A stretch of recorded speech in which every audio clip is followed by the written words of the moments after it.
Estamos acá en la comarca andina, este lugar maravilloso, un día espectacular y surfeando por estos lugares, hace un tiempo Alec, mi amigo, me dice, tenés que conocer los cauces, dice, como emprendimiento o reserva canábica de aquí de la comarca, que me pareció ideal saber no solamente el lugar, sino cómo están produciendo y de qué manera se conectan con la localidad, ¿no?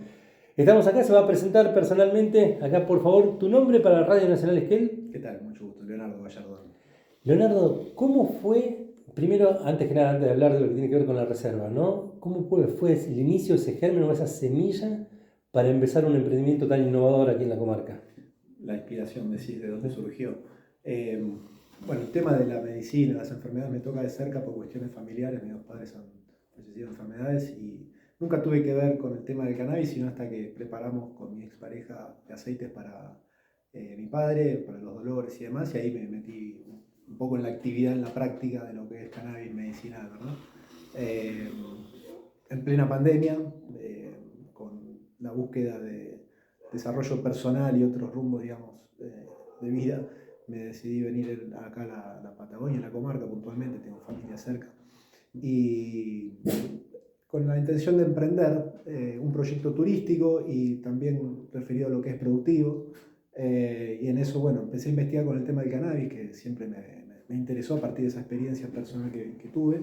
Y bueno, empezamos a averiguar todo lo que son las leyes vigentes al momento, te hablo de 2020, por las cuales contraté distintas asesorías, consultorías y bueno, logramos generar un convenio con el CONICET, permisos del Ministerio de Salud para investigación y desarrollo en materia de cannabis medicinal. Y bueno, esto surgió como un mix entre lo que es productivo, investigación y también turístico, dado el contexto, dado el predio que pude adquirir y bueno, ya había cabañas acá, entonces surgió la posibilidad de hacer este mix. El emprendimiento turístico le da un marco de visibilidad a la actividad, donde vienen visitantes de distintos lugares regionales y de afuera también, ¿no? Y se generó un entorno muy lindo, muy didáctico en todas las visitas que hemos dado. También tenemos cabañas. Ahí aprovecho para preguntarte, cuando uno arranca en este sentido, un emprendimiento que está directamente ligado al cannabis, primero son charlas que tenemos siempre, ¿no? Quienes hemos militado de alguna u otra manera el cannabis medicinal, etcétera. Pensar la recepción en el lugar, por ejemplo, en el lugar de la comarca. ¿Cómo fue? Hubo resiliencia, sí, sí. Pero bueno, por desconocimiento, por desinformación, que aquí venimos un poco también a hacer frente a esa cuestión, ¿no? De orientar, de hacer algo un poco más aceptado algo que venía siendo bastante controversial, bastante... Mucho tabú alrededor. Mucho tabú alrededor, ¿no? Yo incluso no sabía que era medicinal hasta que le habían aconsejado a mi madre en su momento cannabis para los dolores. Bueno, ella tuvo cáncer, ¿verdad? Metástasis y demás. Y bueno, en torno a eso fue que fuimos imponiendo un poco el emprendimiento con sus contras, ¿no? Obviamente por parte de la comunidad en algunos casos, pero bueno, fue realmente aceptado con el tiempo y se dio con un contexto muy lindo en adelante. Con respecto a lo que decías, me parece brillante esto de pensar una actividad productiva, turística, vinculada también a entes científicos como el CONICET. ¿Esto se dio de manera, entre comillas, digo, causal o fue una búsqueda tuya para poder realizar este vínculo?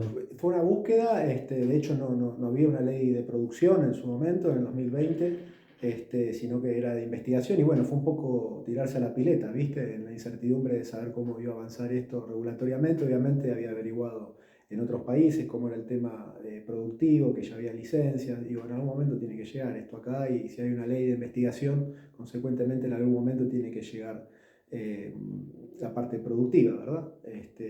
Y de regulación de todo esto que hace falta y que además contribuye a la disminución del narcomenudeo, bueno, le da un marco de transparencia y de regulación a esto para la gente que realmente lo necesita, ¿verdad? Pero sí, hubo un poco de tabú al principio. Sí, pasa con eso.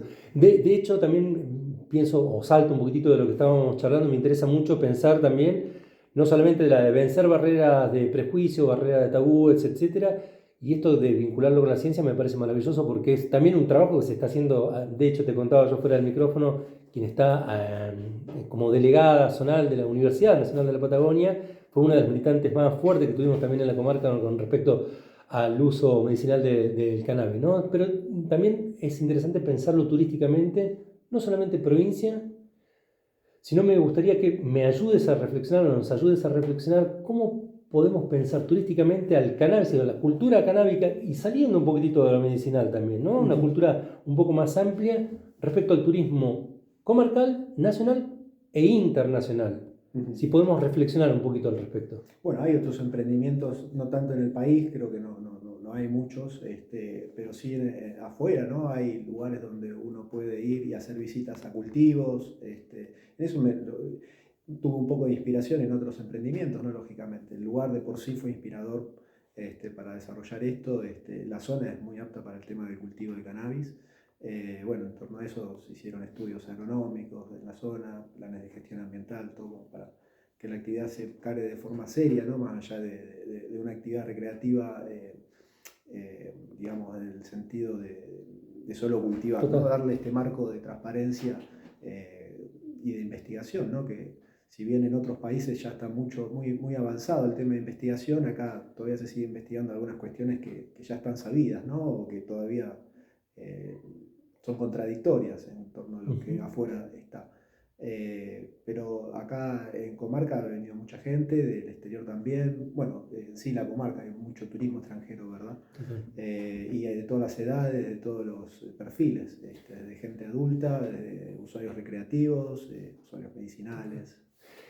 Algo que tiene que ver con la producción y el expendio también de lo que tiene que ver con el cannabis medicinal está íntimamente ligado al ReproCam, como permiso, ¿no? ¿Trabajan de esa manera? Sí, hoy en día tenemos pacientes que son ReproCam y trabajamos con algunas organizaciones en el marco de la ley 27350 y la resolución 1780 que salió el año pasado, que nos da un marco de posibilidad para trabajar directamente con pacientes y generar esta evidencia médica científica. Tenemos una directora médica que atiende a pacientes y generamos también la posibilidad de probar el servicio de gestión de ReproCam a quienes no lo tienen, obviamente en una consulta previa evaluatoria donde se califica o no para el programa, ¿verdad? Pero bueno, darle posibilidad de acceso a los pacientes fue algo muy motivador. Total. Porque podemos darle consecución un poco a lo que venimos haciendo, cultivo, explorar distintas alternativas de producción, mejorar rendimientos,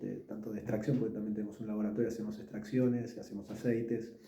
Entonces, esto que salió el año pasado nos da este marco también para poder asistir a pacientes y seguir avanzando, ¿no? Porque uno se queda en el cultivo, en la producción y ¿qué hace con eso?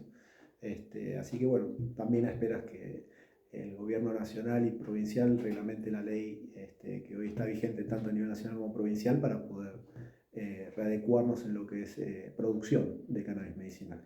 Por último, obviamente súper agradecido por la charla, consultarte con respecto al cultivo, ¿no? ¿Es cultivo indoor, outdoor, ambas? ¿Cómo se trabaja en los cauces? Tenemos cultivo de interior, cultivo en invernadero, bajo cubierta y cultivo de exterior. La planta en sí pasa por esas tres fases, para lo que es cultivo de exterior, que es lo que más hacemos realmente. Pasa por un cultivo de interior, en lo que es germinación, crecimiento vegetativo, un proceso de rustificación en invernaderos, para que se adapte a lo que va a ser las condiciones de exterior y luego trasplantes a exterior. Así que cubrimos los tres métodos de cultivo. Salgo un poquito para finalizar un poquitito del tema ese y algo que me interesa mucho, siempre me interesó, es la parte también canábica vinculado a lo cultural, ¿no? Hablamos de lo científico, hablamos de lo turístico y también pienso en lo que tiene que ver, ¿hay perspectiva o poder por lo menos proyectarse hacia el futuro pensando en una cuestión canábica referido? Imaginemos, tenemos lo gastronómico, ¿no? Tenemos lo productivo como indumentarias en otros lugares del mundo, etc. ¿Se puede pensar en una industria canábica también diversa acá en la zona? Se puede pensar en eso, de hecho creo que es necesario apuntar no solo que es consumo medicinal, sino uso adulto, obviamente con orientación y responsabilidad, ¿verdad? Pero sí, estaría buenísimo que se apunte también por ese foco. Felicitaciones por este proyecto. Muchas gracias por la entrevista y bueno, saludos a toda la comunidad que lo sigue. Totalmente. ¿Cómo podemos encontrar, en qué redes y de qué manera los cauces? El Instagram es biocan.ar y el de la reserva Los Cauces es reserva Los Cauces. Muchísimas gracias, ¿eh? Por favor. Gracias.